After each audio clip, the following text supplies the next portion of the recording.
Sa Balanga City, Bataan, patay po isang negosyante matapos pagbabarili ng mga holdapper.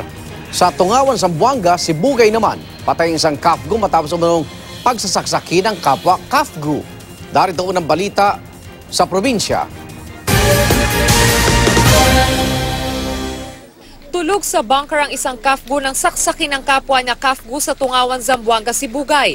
Hindi na umabot ng buhay sa ospital ang biktimang si Julie Villahermosa Tomarci. Nakuha sa crime scene ang kutsilyo at itak na posible umanong ginamit ng suspect na si Edgardo Alguno Ronamo. Agad na hinanap ng kanilang mga kasamahan ang suspect matapos ang krimen para pasukuin. Pero patay na rin ito nang matagpuan nila at hinihinalang nagbigti.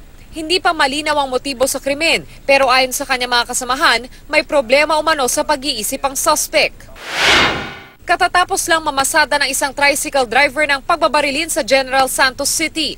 Base sa investigasyon, kumakain ang biktimang si Ricardo Alejandrino Jr. sa karinderya na mangyari ang pamamaril. Agad tumakas ang salarin sakay ng motorsiklo.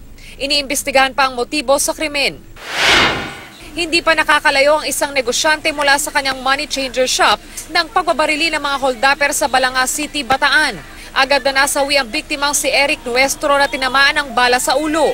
Base sa investigasyon, inabangan ng dalawang hindi kilalang lalaki ang pagsasara ng money changer shop at nang uuwi na ang biktima ay nagdeklara na ang mga ito ng hold up.